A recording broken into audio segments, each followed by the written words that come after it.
नमस्कार दोस्तों आज की वीडियो में मैं बात करूंगा एक ऐसी एक्ट्रेस के बारे में जिसमें तीन अय्याश लोगों का एक शुद्ध मिश्रण है।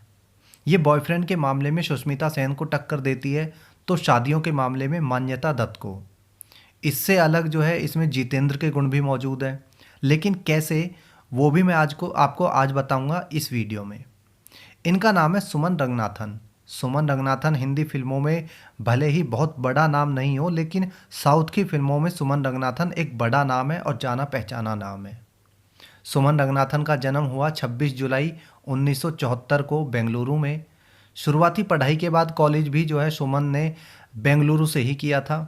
दिखने में सुंदर थी, हाइट अच्छी थी, नैन नक्श अच्छे थे, आज़ाद ख्याल थे। तो कॉलेज की पढ़ाई खत्म होते ही सुमन ने मॉडलिंग शुरू कर दी। मॉडलिंग में आई तो सक्सेस मिलने में उसे बहुत ज़्यादा मुश्किल नहीं आई। तेज़ी से सक्सेस हुई तो फिल्मों का रास्ता भी साफ हो गया। हालांकि शुरुआत में जो फिल्मों के ऑफ़र मिले थे वो साउथ इंडस्ट्री से थे।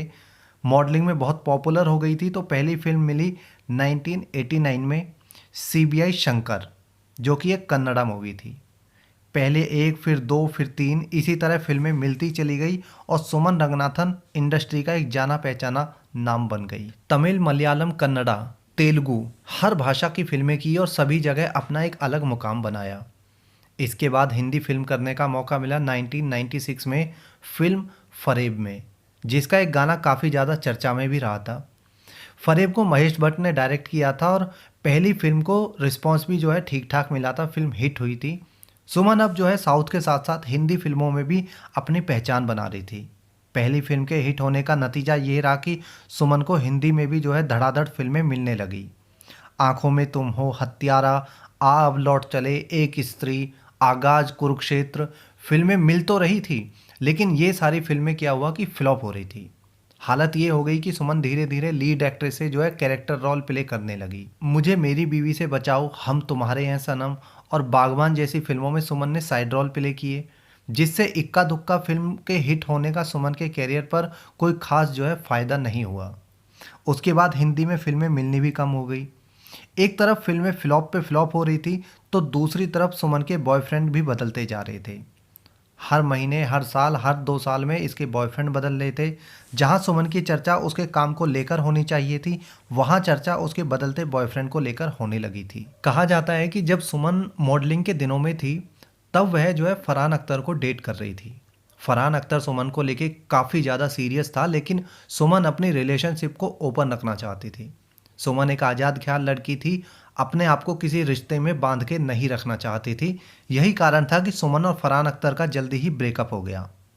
फरहान अख्तर से ब्रेकअप के बाद सुमन ने डेट किया आशिकी फेम राहुल राय को।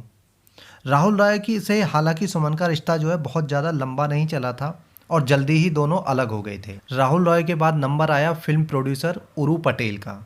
उरू पटेल जहां सेटल होना चाहता था, वहीं सुमन सिर्फ इसे एक ओपन रिलेशन रखना चाहती थी और किसी भी तरह की बाउंडेशन नहीं चाहती थी। उरू पटेल छोटी सोच वाला मान सकते हैं, जो शादी करना चाहता था और सेटल होना चाहता था, तो सुमन जो है रिश्ते को एंजॉय करना चाहती थी। इसी बात पे दोनों का झगड़ा होने लगा।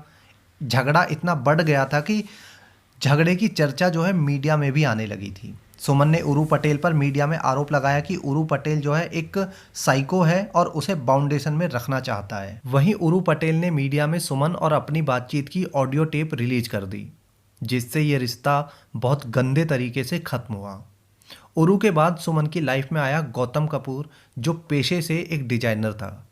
दोनों एक दूसरे के प्यार में इतने डूबे कि दोनों ने शादी करने का फैसला कर लिया। दोनों ने शादी की, लेकिन दोनों की शादी भी ज़्यादा दिन नहीं चल पाई। जल्दी ही दोनों का डाइवोर्स हो गया। सुमन एक बार फिर से तन्हा हो गई। बॉलीवुड की पार्टियां ही उसकी ज़िंदगी बन गई।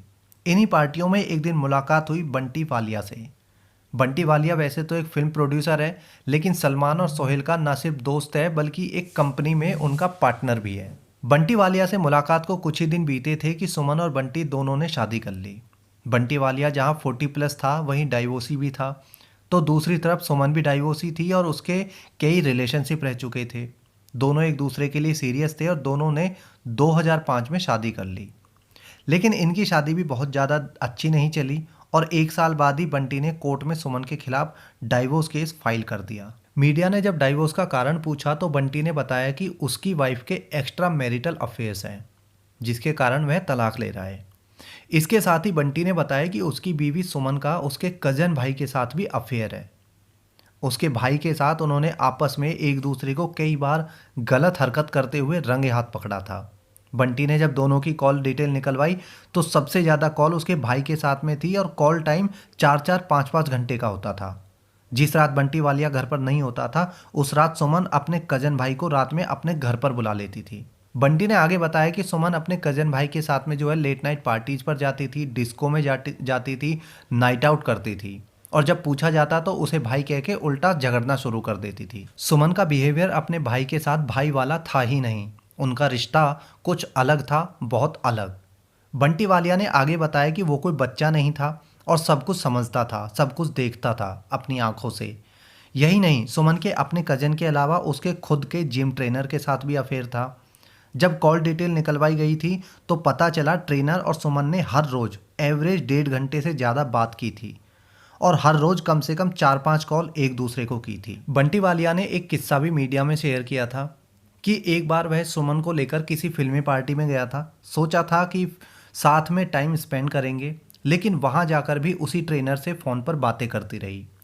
कज़न भाई से अफेयर और ट्रेनर के साथ में प्यार, यही दो कारण बने दोनों के तलाक का। वैसे बंटी वालिया ने ये कॉल रिकॉर्ड जो है जब सुमन को दिखाए और जवाब मांगा कि तुम्हारी सिर्फ इन्हीं दोनों लोगों से रोज़ घंटों घंटों बातें क्यों होती है।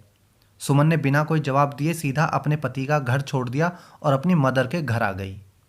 सुमन के घर से जाने के बाद अगले दिन बंटी जब उसके घर उसे वापस लेने गया तो सुमन तब भी अपने कजन भाई के साथ में एक पार्टी में गई हुई थी।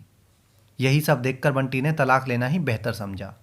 तलाक के समय जो है सुमन ने कोर्ट में एलिमनी के रूप में 2 लाख रुपए महीने, एक कार और एक फ्लैट मांगा, लेकिन बंटी ने सुमन को एक भी रुपया देने से सीधा सीधा मना कर दिया। इसके बाद सुमन हिंदी फिल्मों से और हिंदी मीडिया से गायब सी हो गई थी, लेकिन वो साउथ में लगातार फिल्में कर रही थी, वहाँ की मीडिया में वो लगातार चर्चा में बनी हुई थी। इसके बाद एक खबर ये भी आई कि सुमन ने मोहन नाम के एक व्यक्ति से शादी कर ली और उससे सुमन को एक बेटी भी है। लेकिन चर्चा साथ में ये भी थी कि सुमन ने कोर्ट में मोहन के खिलाफ तलाक की अर्जी दे रखी है। तलाक का जब कारण कोर्ट ने पूछा तो सुमन ने कोर्ट में कारण बताया कि मोहन पूरी तरह से नामर्द है और वह उसके साथ में नहीं रह सकती। इसके बाद यह बातें काफ़ी ज़्यादा मीडिया में भी रही थी और जब इन दोनों का तलाक हो गया था तो यह खबर आई कि सुमन अपनी बेटी के साथ अपने पेरेंट्स के घर पर चली गई है। इसके बाद 2019 में फिर एक बार सुमन चर्चा में आई। चर्चा में आने का कारण था कि सुमन ने एक बिजनेसमैन से शादी कर ली है। जिससे शादी की है उसका नाम साजन चिनप्पा है। अभी तक दोनों खुशी खुशी साथ रह रहे हैं 2019 से अब तक। पिछले पति यानी मोहन से जो बेटी हुई है वो सुमन ने एक बोर्डिंग स्कूल में डाल रखी है और अपने नए पति के साथ में मज़े से रह रही है, जिनका नंबर 4था है। 6-7 बॉयफ्रेंड और 4 शादियां और एक बेटी, ये है सुमन रंगनाथन की ज़िंदगी। हिंदी फिल्मों से सुमन 2008 से जो है पूरी तरह से गायब हो चुकी थी, लेकिन साउथ में लगातार काम कर रही थी। हालांकि अब उसे साउथ में भी जो है काम मिलना धीरे धीरे बंद होता जा रहा है। 2013 के बाद 2016 में एक कन्नड़ा मूवी में दिखाई दी। 2016 से सीधे 2018 में एक कन्नड़ा मूवी में फिर दिखाई दी। 2018 के बाद 2019 में 3 फिल्में आई जो कि सभी जो है कन्नड़ा में ही थी। यानी 2013 के बाद सुमन ने सभी जगह से काम मिलना बंद हो गया था। तमिल, तेलुगु, मलयालम कहीं से भी कोई काम नहीं मिला था। सिर्फ कन्नड़ा में लैंग्वेज में ही कुछ फिल्में मिल रही थी। सुष्मिता की तरह ढेर सारे बॉयफ्रेंड थे, मान्यता की तरह 4 शादियां थी, जितेंद्र की तरह अपने कजन से रिलेशन था, नाजायज़ रिलेशन था। बस फ़र्क इतना था कि जितेंद्र ने ज़बरदस्ती रिलेशन बनाया था और सुमन ने अपनी मर्जी से। ये थी बेचारी सुमन की कहानी। इस वीडियो में इतना ही।